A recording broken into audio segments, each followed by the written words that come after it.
నేను ఉద్యోగం చేసిన రోజుల్లో నాతో పాటు ఉద్యోగం చేసినటువంటి ఒక వ్యక్తి తల్లి, ఆమెకి గుండె నొప్పి వస్తోందని తెలిసినా కొడుక్కి చెప్తే ఎక్కడ కొడుకు వైద్యానికి తీసుకెడతాడో, ఎక్కడ కొడుక్కి చాలా డబ్బు అయిపోతుందో, ఆడపిల్లలు పెళ్లికి ఎదిగొచ్చారు, మగపిల్లలు చదువుకుంటున్నారని చెప్పడం మానేసి కొడుకు నిద్రపోవడానికి వెళ్ళిపోతుంటే పిలిచి ఒక్కసారి ఇలా కూర్చొని ఒళ్ళో తల పెట్టుకుంటానని, ఒళ్ళో తల పెట్టుకుని నేను నిద్రపోయిన తర్వాత నువ్వు వెళ్ళి పడుకో అని అంటే ఆవిడ ఉద్దేశ్యం ఏంటంటే ఆవిడ శాశ్వత నిద్రలోకి వెళ్ళిపోతోంది.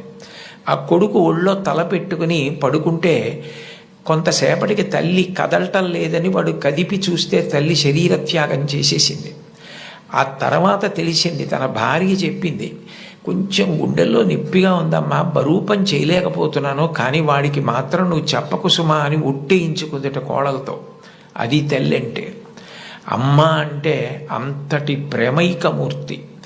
అమ్మ లాంటి వ్యక్తి జీవితంలో ఇక దొరకదు. జీవితంలో అన్నిటికన్నా పెద్ద నేరం ఏమిటంటే అమ్మకి చెప్పలేము అన్న పని మనం చేయడమే. ఏ పని మనం చేస్తామో అది అమ్మకి చెప్పగలగాలి. మీరు ఏ పని చెయ్యండి, ఇది అమ్మకి నేను చెప్పలేను అన్న పని మీరు జీవితంలో ఎప్పుడూ చెయ్యకూడదు. భగవంతుడెంతో అమ్మ అంతే. మీరు మహాత్ములైన వారి ఎవరి జీవిత చరిత్ర పరిశీలించండి. అమ్మకి నమస్కారం చెయ్యకుండా, అమ్మ గొప్పతనం చెప్పకుండా లేరు. ఈ రాష్ట్రానికి ముఖ్యమంత్రి చేసినటువంటి ప్రాతస్మరణీయులు టంగుటూరి ప్రకాశం పంతులు గారు తన జీవిత చరిత్రలో వ్రాసుకున్నారు. తాను మిడిల్ స్కూల్లో ప్రవేశించినప్పుడు 3 రూపాయలు జీతం కట్టలేకపోతే 25 మైళ్ళ దూరం నడిచి వెళ్ళి వాళ్ళ బావగారిని అప్పడిగితే ఆయన దగ్గర కూడా డబ్బు లేకపోతే మళ్ళీ 25 మైళ్ళు వెనక్కి తిరిగి వచ్చి, అమ్మ అప్పు దొరకలేదు, బావగారికి దగ్గర కూడా లేవుట, నేను చదువు మానేస్తానంటే అప్పటికి ఆ తల్లికి ఉన్నది ఒకే ఒక్క పట్టు చీర.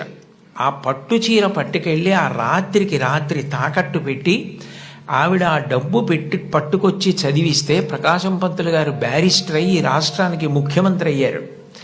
ఆయన తన జీవిత చరిత్రలో అమ్మ గురించి అంత గొప్పగా వ్రాసుకున్నారు. ఏపీజే అబ్దుల్ కలాం గారు, ఆయన పేరు చెప్తే పిల్లలు పరవశించిపోతారు. కాకినాడలో ఒకసారి నేను గోశాలకు వెడుతుంటే సాయంకాలం వేళ పిల్లలు స్వచ్ఛందంగా, అదేం ఎవ్వరూ నిర్వహించింది కాదు, వాళ్ళంతట వాళ్ళుగా బయటికి వచ్చి కొవ్వొత్తులు పట్టుకుని ఎడుతున్నారు కొంతమంది.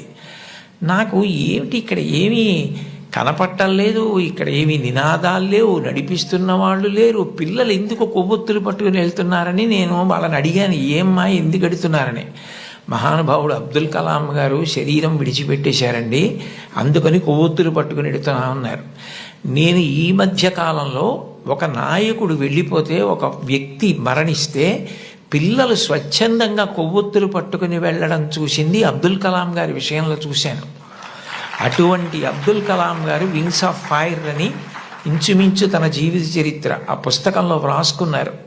2వ ప్రపంచ యుద్ధ సమయంలో గోధుమలు రేషన్లో దొరుకుతున్నటువంటి రోజుల్లో అమ్మగారు రొట్టెలు ఒత్తి పిల్లలందరికీ పెడుతుంటే అందరి తలో 4 రొట్టెలు తినాలి. ఆ రోజు రొట్టె కూర బాగుందని కలాం గారు ఇంకో రొట్టె వేయి, ఇంకో రొట్టె వేయి అని తిన్నారు. అప్పటికి చిన్నవారు, చదువుకుంటున్నారు.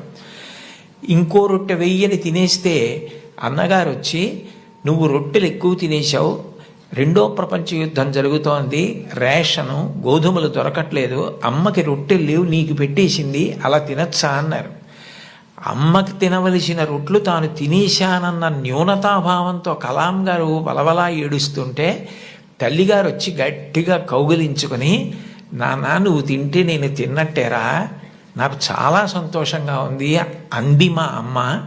అమ్మ ఒకరోజు వస్తుంది, ఆ రోజు ఈ కలాం ఈ శరీరాన్ని విడిచిపెట్టి నీకు నమస్కారం చేయడానికి వస్తాడు. On the day of the final judgement అని రాసుకున్నారు ఆయన. ఆ రోజు నువ్వు ఏ అన్నం కూడా తినడం మానేసి పెట్టి నన్ను పెంచి పెద్ద చేశావో, ఈ శరీరంతో ఈ మేధస్సుతో నేను దేశ సేవ చేసి కృతార్థుడనై ఆ అమ్మ కన్నా కొడుకు అని నీకు కీర్తి తెచ్చి వచ్చి నీ పాదములకు నమస్కరిస్తానని రాసుకున్నారు. అమ్మకి అబ్దుల్ కలాం గారు ఇచ్చినటువంటి గౌరవం అంత గొప్పది.